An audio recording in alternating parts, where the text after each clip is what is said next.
네, 여러분 안녕하세요. 더 바이블 처치 김용희 목사입니다. 오늘은 금요기도회가 있는 날인데 저희가 한 달의 마지막 주 금요일은 무별 골방 기도회로 여러분을 만나고자 합니다. 그래서 오늘은 첫 번째 무별 골방 기도회이기 때문에 가이드 영상을 좀 찍으려고 합니다.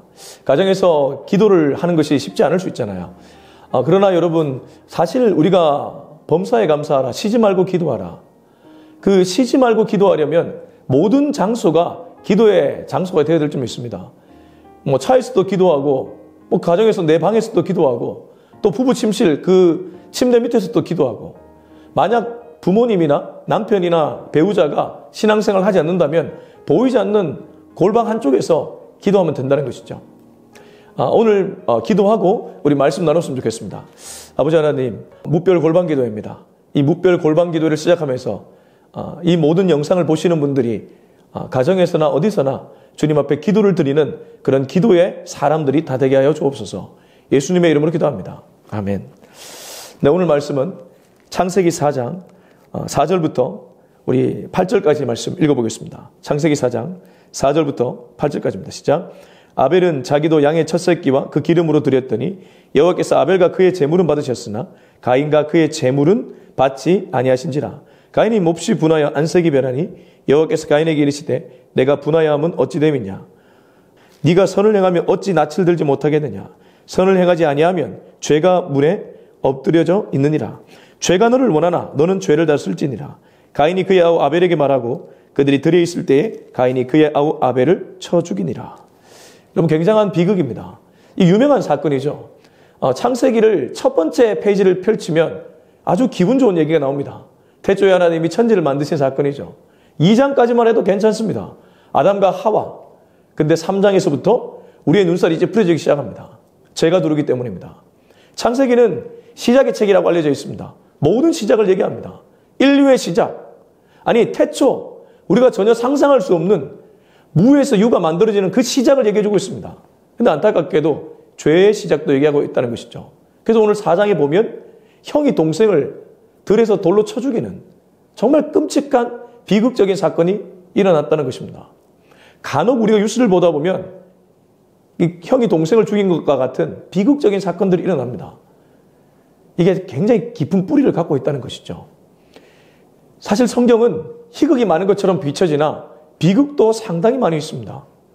여러분, 예수님의 십자가, 영적으로 보면 우리가 구원을 받기 위한 하나님의 섭리의 가정입니다. 무슨 말이냐면 하나님은 당신의 아들을 죽이셔서 우리를 구원해내기로 작정하셨기 때문에 십자가는 영적인 측면에서 보면 희극이죠. 그러나 예수님 자신의 입장으로 들어가면 비극 중의 비극입니다. 아버지가 아들을 버린 사건이고 아버지가 아들을 죽인 사건이기 때문입니다. 근데 같은 비극인데 어떤 비극은 희극을 가져오는 비극인 반면 어떤 비극은 비극 자체로 끝이 나는가 하면 더 나아가서 후손들에게까지 부정적 영향을 주는 것이 있다는 것이죠. 여기 보니까 가인은 동생을 쳐 죽였습니다. 여러분 아시는 것처럼 둘 다 하나님께 제사를 드렸습니다. 가인은 3절에 보면 땅의 소산으로 하나님께 올려드렸고 아벨은 양의 새끼, 이른바 목축업을 했습니다. 그래서 혹자는 가인은 농업의 시조고 아벨은 목축업의 시조다 이렇게까지 얘기를 하는데 뭐 그렇게 해석도 할 수 있겠지만 중요한 건 둘 다 나름대로 하나님 앞에 진심이었다는 겁니다. 여러분, 우리가 교회 내에서 진심 없이 신앙생활을 하는 사람 거의 없을 겁니다. 문제는 왜 아벨과 가인은 전혀 다른 길을 걸어가게 되었을까요? 가인의 제사는 받으셨는데 왜 아벨의 제사는 받지 않으셨을까요? 가인이 잘못했을까요? 가인이 문제가 있었을까요? 저는 그렇게 해석하지는 않습니다. 하나님이 가인의 문제 때문에 그의 제물을 받지 않았다, 그렇게 생각이 들지는 않습니다. 왜냐하면 그렇게 찾을 수 있는 단서가 없기 때문이죠. 그냥 이건 하나님의 주권입니다. 여러분, 때로 내가 아무리 하나님께 기도를 하고 선을 하고 행하고 애를 써도 하나님이 응답하지 않을 수 있습니다. 사실 성경 전체를 보면 여호와의 주권이 굉장히 중요하게 부각됩니다. 욥의 고통이 이해가 됩니까? 이해가 안 되는 고통이에요. 근데 하나님의 주권 아래 그 모든 것들이 진행되고 있다는 것을 우리는 알 수 있죠. 욥기 마지막에 하나님이 나타나서 내가 태초에 이러이러한 거 만들 때 너 뭐하고 있었냐? 그게 무슨 말입니까? 주권을 인정하라는 것이죠. 그제서야 욥이 내가 귀로만 하나님을 들었지만 이제 눈으로 하나님을 봅니다. 왜 가인은 동생을 죽이게 되었을까요? 하나님을 보면 되는데, 비록 내 제사를 받지 않았어도 그냥 하나님을 신뢰하고 가면 되는데 하나님을 보지 않고 옆을 보았기 때문입니다. 여러분, 신앙생활 하면서 우리가 자주 넘어질 때 보면 이럴 때입니다. 제가 요즘 C.S. 루이스 책을 좀 읽고 있는데, 스크루지 테이프의 편지라는 유명한 책이 있잖아요. 그 책에 보면 이 교회 생활에서 이 유혹하는 장면이 나옵니다. C.S. 루이스의 스크루지 테이프 편지는 31개의 편지로 이루어져 있는데, 이 아주 노련한 베테랑 악마, 요 마귀가 삼촌이고, 견습생 악마, 인턴 악마가 조카인데 그 조카 워무드에게 자기의 조언을 해주는 장면입니다. 특별히 성도들을 환자라 보고 있습니다. 성도 자체가 환자라는 거예요. 그래서 이 환자들이 교회에 와서 나름대로 예배를 딱 드리려고 할 때 어떠한 유혹을 딱 던지냐면, 교회에 왔을 때 사람을 보도록 만들어라.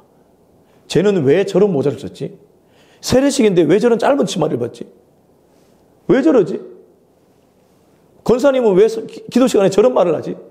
이렇게 자꾸 사람을 보도록 만들어서 하나님과 자기 사이의 관계가 아니라 그 사람을 봐서 나로 하여금 판단과 정죄에 빠지게 만드는 것.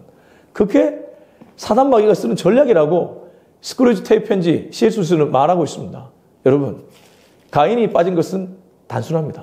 하나님을 보지 않고 사람을 보았을 때 그는 죄악에 빠지게 되었습니다. 요 죄가 어디까지 이어지냐면 누가복음 15장에 보면, 여러분, 둘째와 첫째 둘 다 그렇게 대단할 것 없는 아들들입니다. 근데 둘째가 윤리적으로 보자면 첫째보다 좀 못했죠. 첫째는 나름대로 아빠 곁에서 최선을 다했지만 둘째는 지멋대로 하지 않았습니까? 그래서 허랑망땅하게 유산 먼저 상속받았다가 다 쓰고 돌아왔죠. 그때 아버지는 돌아온 아들 자체로 그게 너무나 감사해서 잔치를 열어줬습니다. 근데 이 첫째 아들은 그 순간 아버지를 보는 게 아니고 동생을 보죠. 이 동생을 보니까 우라통이 치미는 거예요. 그래가지고 난리를 칩니다. 여러분, 우리가 신앙생활 하면서 생각보다 사람 보고 시험에 빠질 때가 많이 있습니다. 이 세상도 마찬가지입니다. 이 세상에 사람들 절대 우리를 구원해주거나 도와주고 올 사람 없습니다. 오직 하나님 한 분만이 우리를 구원해주고 우리를 살려준다는 것 잊지 않는 저와 여러분이 될 수 있기를 예수님의 이름으로 축원합니다. 여러분, 이제 골방에서 우리가 기도 들어갈 때에 오늘도 주님, 사람보다 하나님, 환경보다 하나님 당신을 더욱 바라보는 신앙인이 되게 해달라고 우리 같이 한번 기도했으면 좋겠습니다. 우리 기도하시겠습니다. 하나님 아버지, 감사합니다. 오늘 이 시간 주의 말씀을 통해서 우리가 사람보다 하나님 당신을 바라봐야 된다는 것을 분명하게 깨닫게 되었습니다. 저에게도 가인의 습성이 있습니다. 저에게도 첫째 아들의 습성이 있습니다. 주님, 주님이 주권으로 당신의 뜻대로 할 수 있음을 인정하고 주님의 주되심을 고백하며 주님을 따라 그저 주님이 인도하는 대로 걸어갈 수 있는 여기 모인 우리 모두가 되게 하여 주옵소서. 이 모든 말씀 예수님의 이름으로 기도합니다. 아멘. 여러분, 이제 우리 각자 개인 골방 기도로 들어가도록 하겠습니다. 우리 음악을 틀어드릴 테니 같이 한번 기도의 자리로 들어갔으면 좋겠습니다. 기도하시겠습니다. 하나님 아버지, 감사합니다. 오늘도 이 말씀을 통해서 우리가 기도의 자리로 나갑니다. 주님의 뜻이 하늘에서 이룬 것 같이 땅에서도 이루어지게 하여 주옵소서. 언제나 주님 당신이 나의 1순위가 되게 하시고 사람보다 환경보다 언제나 주님의 뜻, 주님의 말씀을 가장 중요하게 여기며 살아가는 우리가 되게 하여 주옵소서. 주님, 이 시간에 골방에서 각자의 자리에서 기도의 자리를 찾는 모든 성도들을 기억하여 주시고 그들이 부르짖고 그들이 애타게 주님을 찾을 때에 주님 그 소리를 외면하지 말아주시고 그 소리에 귀를 기울여 주시옵소서. 시편의 말씀을 기억합니다. 그들은 인간적으로 하나님을 원망하게 됐고 때로 누군가를 저주하게 됐습니다. 그러나 언제나 기도 끝에 하나님을 찬양하는 입술로 바뀌어 있었고 또 자기의 신앙이 다시 한번 고치되는 것을 경험하게 되었습니다. 주님, 우리 모두도 그러한 길을 걸어갈 수 있기를 원합니다. 비록 겉으로는 여전히 연약한 모습이지만 그러나 기도의 자리를 찾으면 찾을수록 더 깊이 주님을 만나게 하시고 주님을 바라보게 하여 주시옵소서. 할렐루야. 주님 감사합니다.